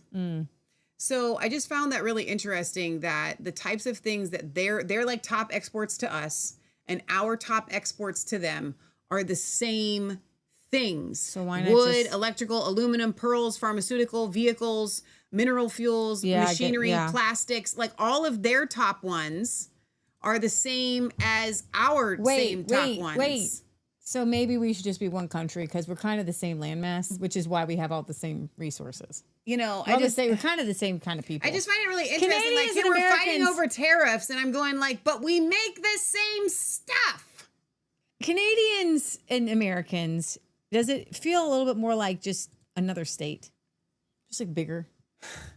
Like we speak the same language. We have the same kind of history. You guys have that French thing going on. Some of you speak French over there, but basically we're the same people. All right. Like seriously. Barry though. says, Michelle, make sure you stay away from Mitsubishis. They are horrendously expensive on parts, as is any Japanese car, but the Mitsubishis are the worst. Let's see. 7 says, Trump messed over Canada when he backed the criminal Carney. I am still angry at Trump for doing so. Yeah, Me too. Pierre Poilievre was our buddy, and honestly, it was on the tariffs that Carney is worse on than Poilievre would have been. Wow. So Chris says, I ran into a retired couple in the Hocking Hills area who told me how they had to throw all of their food from their camper into the garbage just to be allowed to cross the big, beautiful border 2 hours north. The couple said that all the food is already expensive in Canada. Mm-hmm. That's so weird. Like, what? You can't bring things in. Yeah. Yeah. Over on, let's see. Let me see over here. Well, speaking of Brazil, as you bring up those, Gina says we need big beef tariffs. I couldn't agree with you more. I could not agree with you. We should not be importing any beef. Yeah, we are known for being cowboys. Yeah, that's what we're known for. Right. No beef comes in here. No beef. No beef. No beef. No beef. I got a beef with the beef. So speaking of a beef, there were huge protests this week, starting in 62 cities in Brazil. Right now, against President Lula and the Supreme Court Justice Moraes. Could this lead to some sort of populist uprising that would make a difference? Michelle, it's to the left. Got it. I see it. Yeah. They've had enough, and I think these tariffs are really going to, Again, with the fact that these South and Central Americans, y'all can get together. Sorry. Mm-hmm. Like, the numbers, how do you even get there? Mm-hmm. How do you even get there? And scroll down on the same tweet. Okay. Look at all these people. I don't want it to blare at you guys, so hang on. Look at this. I'm gonna let this play twice. So I want to make it big. This is amazing. I would love to see stuff like this happen in the United States, but unfortunately, when it happens here, bad things happen. 62 cities, millions in the street. It's amazing. A CNN won't show you. When the right-wing populist protests, it's a fascist insurrection. When the left, it's democracy. Yeah, that's Brazil beautiful. is heating up. So, my prayers are for you guys. I hope that you make a difference there. Speaking of protests. That's for later. There were big protests in Manchester this week in the UK, and I've got some. Michelle, I've got a Stuff up video here. We don't need till Tuesday. Don't forget to come and join us on Tuesday. You're not going to want to miss that. So, all right, TikTok. You got a TikTok up here? Yeah, I do. Yeah, that's weird. Lee and I don't do TikTok. Please don't ever send me a TikTok link. Find it somewhere else if you're going to send it to me. Because I don't have TikTok, I can't open up usually and watch it on my phone. I can't, and you can't get volume on TikTok. It's so weird. So sorry that there's no volume. If you don't have a TikTok account, it's very frustrating. But this is a lot of people, and you have another video of this protest. I do. Barry sent me a ton. I want to hear from you guys, and I'll try to get to all the platforms. We're streaming to 7 platforms right now. On all the comments. I know that sometimes you guys get offended because I'll miss one, and I'm so sorry. I'm going to leave. No one ever reads my comments over here. I'm trying to keep track of comments from 7 different places. But I would like to know if you guys live in a place where you have these regular protests. This is amazing to me. And how did y'all get this many flags? There's the St. George flag there, which I love. That's awesome. That's one of those flags you're not supposed to fly, I guess. Yeah. We have one here. So you guys sent us one years ago. All right. Oh, there we are. When we refresh this page, I got a couple more up here. For some reason, I didn't have that one up. Yeah, so you guys, this is a march against the mass immigration. This is the big one. Look at how big this is.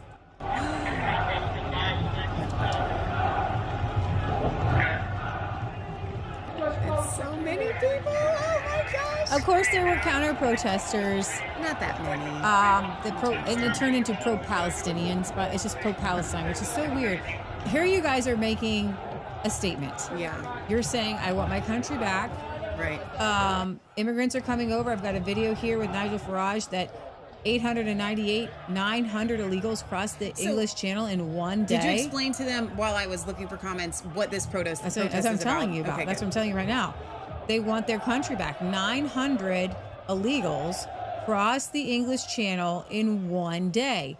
Those illegals are being put to the front of the queue for housing. They get in nice houses they go in homes, they get in hotels, they get tons of food, they get a stipend. They go to the front of the line for the doctor, for the dentist, for everything, and it's just mind-boggling. And you guys are it's such a strain on your public health sector. It's such a strain on public housing, and Nigel Farage has an article. You want to hear him? Well, I don't know how loud it is in their ears. I can't hear it at all. Okay, I can turn you up. Is that better? Yeah, I think it's a nice background. No, it is, but sometimes I'm afraid that they're not going to hear you talking at all, and I want them to be able to hear you. I can barely hear it even. I'm late. Okay. I hear myself more than that. Okay. Well, you guys can let me know in the chat on the audio. So they have a lot of megaphones.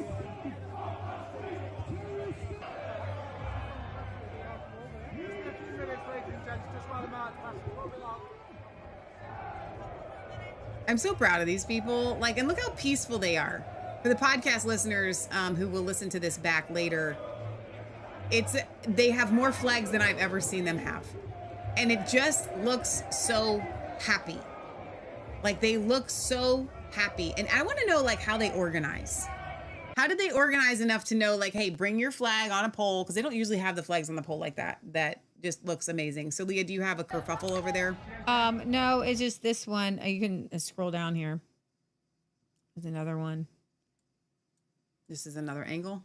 I guess so, yeah. No, that one doesn't have any volume. It's grainy. And then you go down, Okay. refresh this page. This poor guy was not allowed to fly his, you can turn me down a little bit. His, like a drone the or England what? flag. Oh, okay. And I don't know if it's just because he had a flag or if it was the English flag. Flying the flag of England in England. Well, that's the St. George flag, so I don't know why everybody else is allowed to fly them. So. But the Palestinian he's getting flag close. is up. I get it. So he's getting too close. Oh. He's getting too close. He's provoking hatred. Yes. Exactly. I think that so it's not that he wasn't allowed to fly the flag. It's just they didn't want him to fly it that close in case something were to. Okay, I got one more. You can see. I got a couple more. Refresh again? Yeah. Okay. It seems like it's an overall peaceful protest, no? It seemed pretty peaceful, yeah.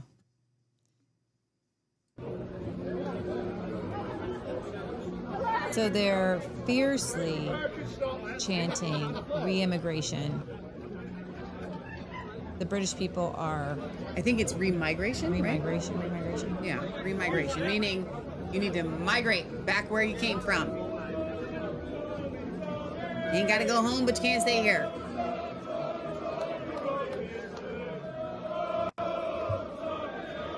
Now they're shouting for Tommy Robinson, which that's Hopefully, a difficult we thing. need another slogan. We do need another slogan besides Tommy Hey, has meant something to them. Yes. Almost like MAGA has meant something. Right. Well, I don't know why it's kind of freezing up. I don't know.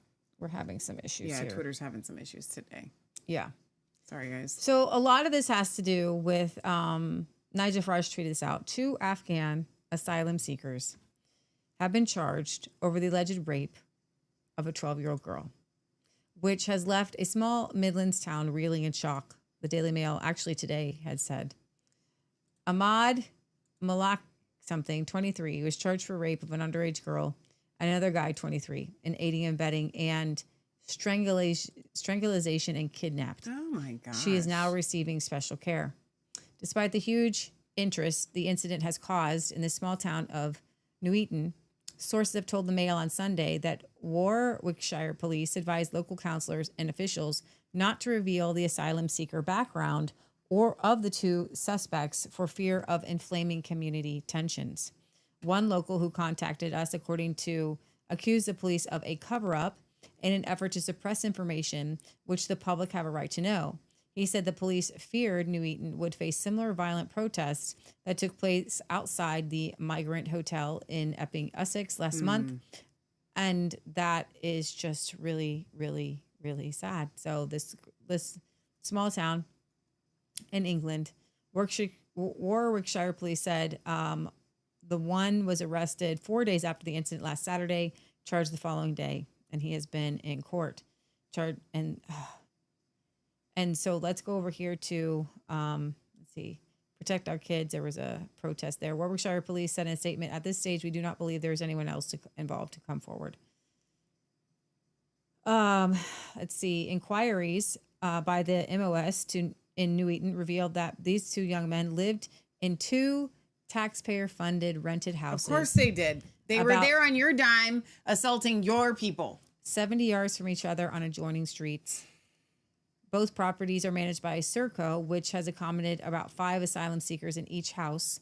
Serco has a $1.9 billion contract with the Home Office to house asylum seekers across the country. When MOS contacted the owner of the property the one man lived in, she said she was sickened to the stomach upon hearing about the incident. She said, I don't know anything because Serco managed the house completely. When we asked Serco if they were aware of these 2, the company said in a statement, we do not confirm individual addresses. Wow. Goran Muhammad Ali, 27, an Iraqi Kurd who lives in the same house as Kabar, said, I have not seen Kabar for a few days. The police have come around the house. Kabar came to this country to work. Oh, of course he did. Ali added that all residents in the house get their bills paid by Serco and are given $50 per week as spending money.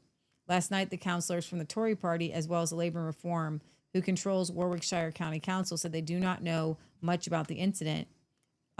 They blamed the police for not sharing too much information. Last night, Nigel Farage said, which runs Warwickshire County Council, said, I am afraid police and elected officials are acting against the British people.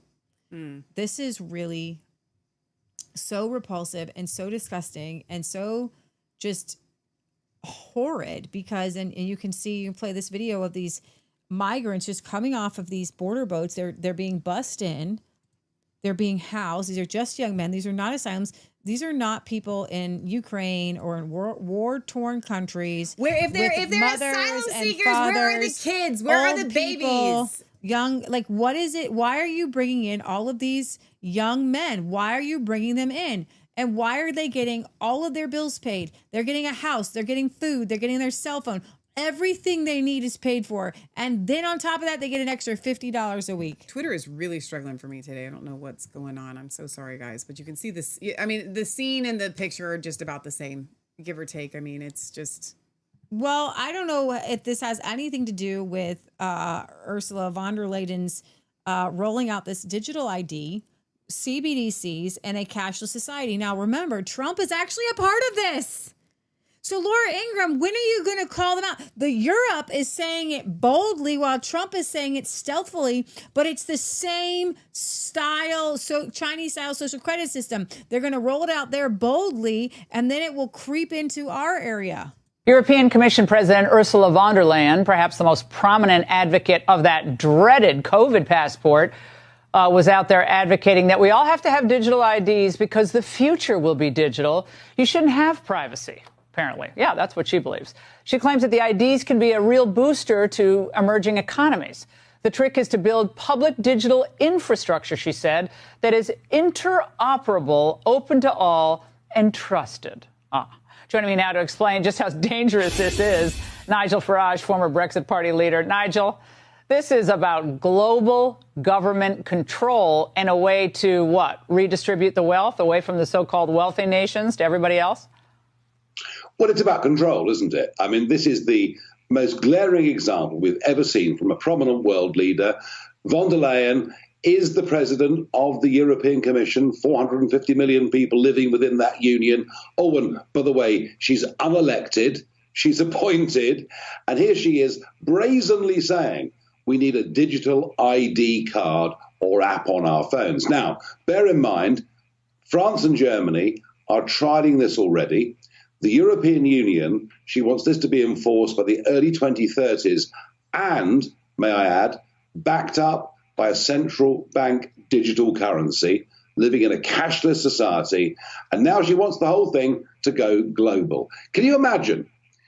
On this ID card will be not just your date of birth, your gender, your eye color, your height, your approximate weight. There will be your vaccine status, your financial status, and goodness knows what else will be on that card. Can you imagine this data falling into the hands of bad actors? And if you think about it, I speak as somebody who's recently been debanked as a result of his political opinions. And this is happening in America too, as you well know, to lots of people. If we're not careful, we head towards a Chinese-style social credit system where unless you go along with the views of the day, you become a non-person. I cannot think of a more dangerous initiative than this. The problem we've got is we have to ask a question whether our leaders actually believe in our nation, because they're prepared to surrender sovereignty to the World Health Organization, the United Nations, the EU, and goodness knows what comes after that. And the truth of it is, the world will be a better, more prosperous, peaceful place if democratic nation states cooperate and trade together, not give away their powers to unelected bureaucrats. And that was the Brexit message all those years ago. I now think what our little island did becomes a stronger message for the world, and in particular, after what von der Leyen said. We simply have to say, no, we believe in liberty, we believe in freedom, we believe in the nation state. Guys, it's all about convenience. They sell it to you for convenience. And we try to push back, but we don't push back hard enough. I look at the way that society functions and you say, Michelle, you can't stop progress. They said the exact same thing about the trains when they were going across the Midwest and they were using eminent domain and worse type of terror to steal land from people because you can't stop the trains. Then they did the exact same thing when they started doing interstates, the exact same thing. Like they come in and they say, this is progress. You are in the way. We will bulldoze you. Forget it. And so I know that I seem like a Luddite. I know that I seem like I am, here we are using technology and I'm the one that handles all of the technology that we do to even stream to you guys.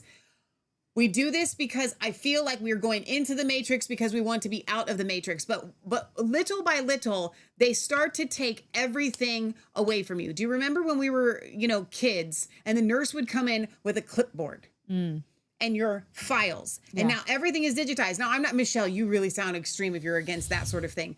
What I'm getting at is they have gotten us to the point where they want you to use a cell phone for everything. We bought a television for my uncle a couple of weeks ago. And just to even set it up, I had to use like a QR code from a cell phone. What if you bought a TV and you don't have a cell phone? Like, how are you supposed to set up this TV?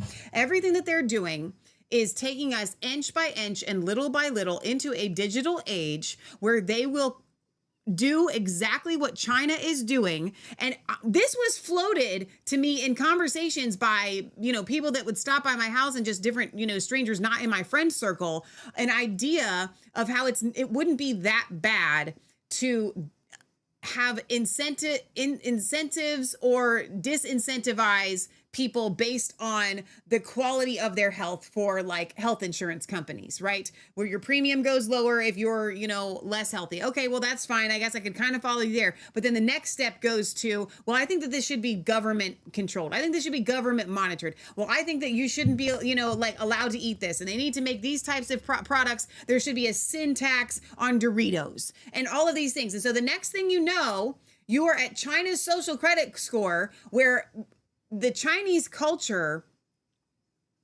thrives and is, I don't know what the right word is, but it moves in a way that we do not, but we will get there if we continue down this path where shaming is a big deal. So if you do something wrong in China, you have to literally go out and you're get recorded and your picture taken, and you have to publicly walk back a different thing that you have said. You've got the social credit score. If you've done something, then you can't buy a thing. You can't get on a subway. Everything is based on a social credit score. So when we talk about a digital identification, if you never pushed back on anything digital ever, this is where you have to draw the line. Yeah. I do not want the government to have, and of course, Michelle, they already have a database on you. You already have a digital ID. Yes, I know that I do. The government, I know, has a file on Michelle Svensson. I can guarantee to you, okay? I'm not stupid. I guess stupid is something. I'm going to start saying that from now on. I'm not stupid, but the idea that then that would get implemented into society where we could just go in and just, whatever, they scan a barcode and here's my ID and I don't have to have this card. And like Nigel says, who knows what else they will put on there, because if it's digital, then they can do everything. They can literally pull from anything. Well, you bought a gas guzzling car, so you actually don't get it. You used up some of your social credit. Not your social credit, but your I know what you're talking about. Climate change credits. You used your climate change credits, so now you can't do this. And well, you know what? We're going to turn off your refrigerator because your air conditioner doesn't get to run this week because Michelle, that would never happen. I am living in a society of things that I thought would never happen. Yeah. Okay, so don't give me that. This is the line where we all need to stand shields together. Absolutely not. Say no to the digital ID. I have already said no the past 2 or 3 times that I've gone to get my driver's license to the universal ID. Yeah. This digital ID is the exact same thing.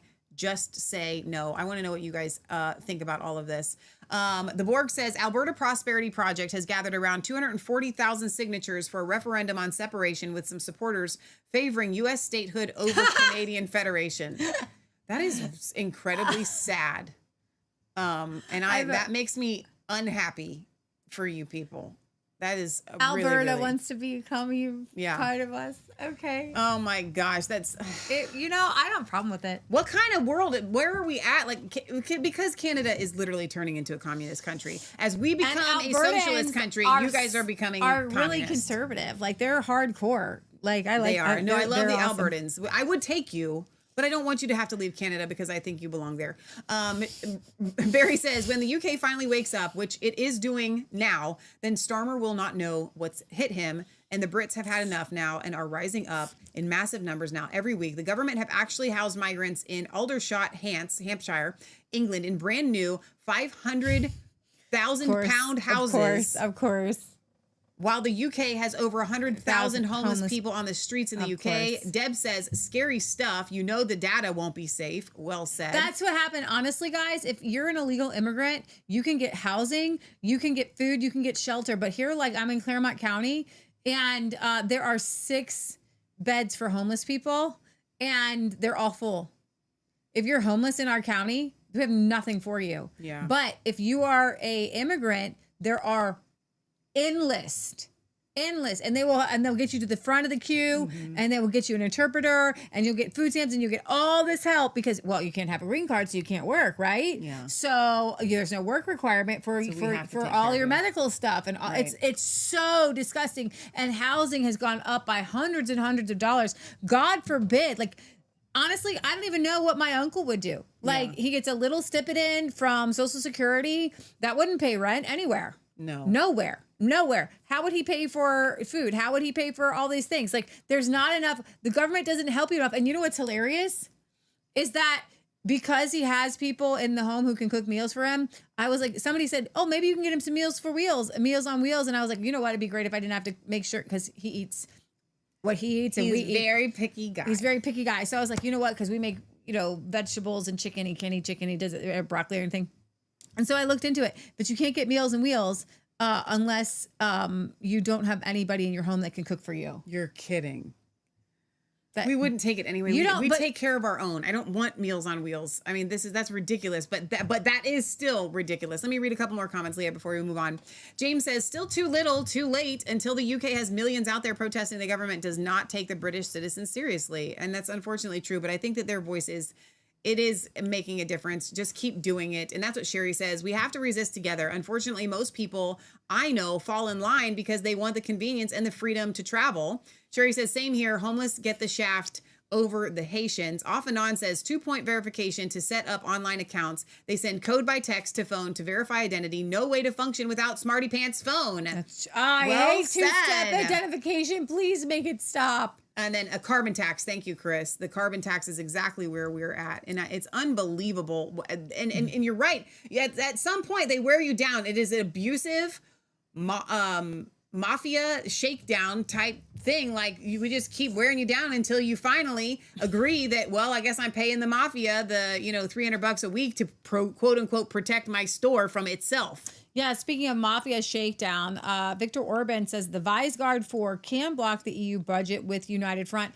A lot of this has to do with the Ukraine war. Viktor Orban is a hardliner against the EU getting involved in this war, making this a world war. Thank God for some sanity here. Viktor Hungarian Orban. Prime Minister Viktor Orban has declared that a reinvigorated alliance of Central European nationalist leaders, including Morawiecki there in Poland, Slovakia's Fico, and Czech Republic's Andrej Babis, could collectively stop the European Union's next long-term budget in its tracks.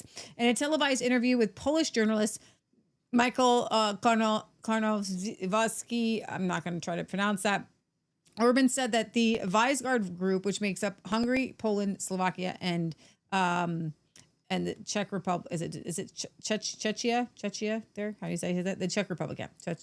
Has the power to block the upcoming EU financial framework if they act together. The next European budget must be approved unanimously by the EU member states. Then the four of us, as the Visegrad group, will be able to stop the crazy ideas in this project. Orban's opposition to the EU's proposed 28 to 34 budget is rooted in his fierce resistance to what he calls its Ukraine-centered focus. Nearly 1/3 of the proposed spending, he argues, would go directly to Ukraine or be used to service EU debt accumulated to support Kiev. This is insane. That's insane. That's insane. That means 1/3 of all the taxes taken from the European people would go to Ukraine. What? And I'm going to tell you something. This is what this is. This is one of the most vile, worst. It is awful. These people, Ukraine is a money funneling war. Yes. And you mean money laundering too? Funneling, yes, but yeah. It feels like it's more like and laundering. But here's the thing. Poor Europeans are footing the bill. Yeah. They can't afford to go give the oligarchs and the billionaires and more money. And that's what this is about. This is not about going against Russia. It is for Russia. Yeah. But it's not about it for Ukraine. Right. Okay. It looks like Orban described it as not a European budget, but a Ukraine budget. and it would divert vital resources away from EU member states. He also reiterated that Hungary will not support the new EU budget unless frozen funds owed to his country are released. Those funds have been held up by Brussels over concerned about alleged rule of law violations in Hungary, which Budapest insists are fabricated because the Orban administration will not conform to Brussels' liberal agenda. Hungary will block the European Union's proposed 7-year budget unless the EU releases suspended funds. The Hungarian premier also repeated his warnings that EU efforts to bring Ukraine closer to membership could drag Central Europe into a direct conflict. If we admit Ukraine, we admit war. Okay? During the Law and Justice government there over with Poland, you achieved fantastic economic results, Orban said to Poland. Prime Minister Morawiecki was one of the best Polish prime ministers I've ever known, also an excellent financial expert. Therefore, the Polish government has all the tools to build the greatest era of Polish success in history. If I were Polish, thinking about the future, I would be optimistic. Poland is larger than Hungary. Its political strength during the rule of President, can't say it, and Morawiecki's government helped for a time reduce pressure from Brussels on Hungary. Orban also spoke positively about Czech politics and Babis. And I'm looking at this, and this is a big deal for Poland because Poland hates Russia. Anytime the Polish people can destroy Russians or the Russian government, not the Russians, but the Russian government, they have a huge hatred towards the Russian government, and they have a historic right to. Okay. Yeah. For them to stand with Viktor Orban on this and not go into European war with Russia is a big deal. It means that they see something here. Okay. All right. Kind of we're gonna finish our show today with two. I think this is a funny story to me. Annoyed Italian farmers are now charging tourists to access Instagram hotspots. So there are these places that Instagram has been like, oh, this is the most beautiful place in Italy. And so everybody goes there. Oh, okay. And so Italian farmers are like, dude, pay up. Okay. Show me the money. You want to take this beautiful picture? Give me some money for it. Let's make it happen. So Italy's Dolomites, farmers are fighting back against the surge of social media-driven tourism by installing turnstiles. Stop it. I don't want a turnstile on my property, but this is No. weird. And charging about $6 to access scenic areas on private land. Well, yes, it's private land. Well, hang on. Wait. Let's full stop. The fee applies to applies to some of the most photographed spots in the Alps. Were these people trespassing on private land to get these pictures prior to this? Good question. So if that's the case, then by all means block it off. But if you want to be allowed to come in, you can come and take a picture and pay. Like, why not? Yeah, it says that so many people come through here every day. Everyone goes through our properties and they leave trash, says a former Italian national snowboarder. So they're not just and paying to landowner. make money. They're paying because they have to actually do work to clean up after these people. The goal isn't profit, but attention. We expected a call from the provincial authorities, but nothing. We only read statements in the newspapers, gossip, nothing concrete. We haven't received any warning letters, so we're moving forward. What could they do? It's their property. Italian law mandates free access to natural parks, including the Dolomites. The landowners say they haven't faced any official pushback. Photos of the long queues have spread across social media, ironically drawing even more tourists to the area. Oh my gosh. As Alpine Club president Carlo Zanella points, the media has been talking about the turnstiles. Everyone's been talking about it. And so everybody else goes. They're like sheep. I got to go find them. Let's go find them. Italian turnstiles. Here we go. I don't know if that's going to be on Instagram. So here we go. Italian turnstiles for view. Let's see if we find any videos on this. No. I don't know. I'm not seeing anything. I don't see the media media just said reporting. pictures of long queues. It had shown up on social media. Okay. What do you guys think? I know, Barry, you live in Wales, and I'm curious if you run into any of these types of things where you're at, because Wales is beautiful, by the way. Mm-hmm. But I don't think that they get the amount of $12 on busy weekends traffic as Italy does as far as tourism goes. The only ones who profit from war are the greedy elites. Well said. It's a beautiful view. I mean, if you no, it is beautiful. I did. I showed him the picture. I don't know if there's anything other than just that turnstile, but like that, it is really, really pretty there. Yeah. Do you mind if I take a non-commercial break? Sure. So, not in the live chat, but in the comment section. Let me refresh the page here. And you guys are more than welcome to leave comments in the comment section. SGTUSAF says, chicks are dumb as F, and puts the word. The Constitution covers all that they are talking about. Read it. Tariffs are in there as a means of funding the government. Taxing the people isn't. Fact, it was ruled by the Supreme Court as unconstitutional. Property tax is unconstitutional. We agree, aside from the dumb as blank part. Here's what I would say for anybody that's coming specifically from Bard's Nation that doesn't like us or whatever, and you're welcome to come here, and you're even welcome to leave contrary comments. Try not to leave swear words. I'm going to delete this comment because of the F word. You can repost it. You can repost it if you want to. I would. You know what? Here's what I'm going to do. Try not to censor. Here's what I'm going to do. I'm going to leave it as a comment. You can grab it. Boom. I've left your comment without the F word there, so you can grab it. So I'm going to delete this. You may re-leave it. There you go. I don't even care if you call us names. You can call us dumb, whatever. But we ask for people to be like respectful. This is a literal, aside from everything that we've got going on. I know we're doing our news show. Maybe we'll do a wrap up. I'm probably going to do this a little bit later.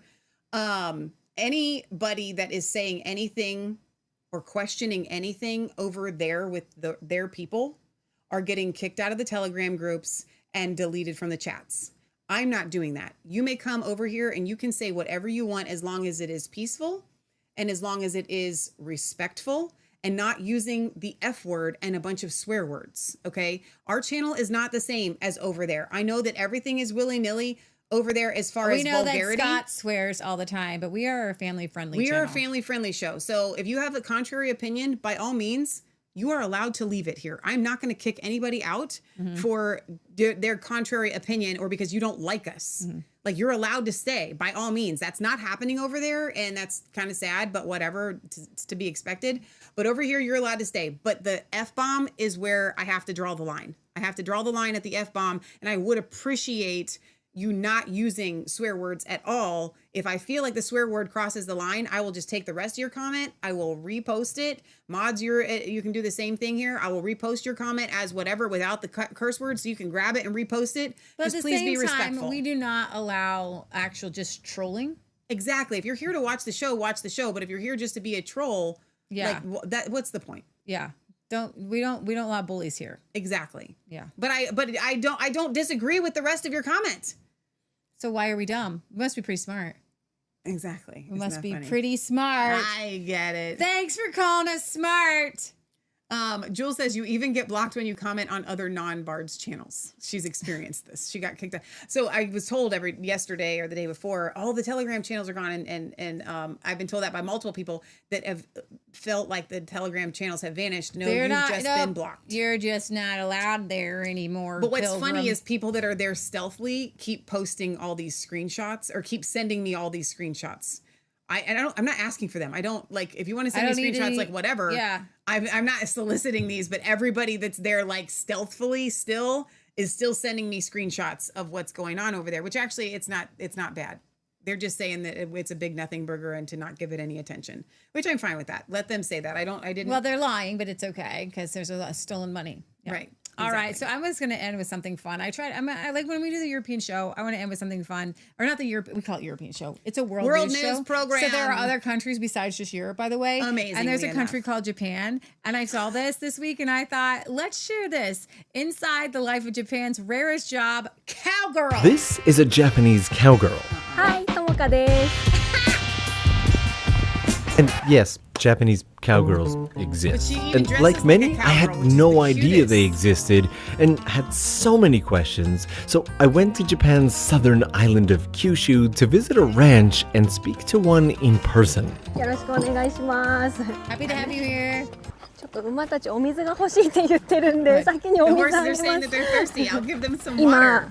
今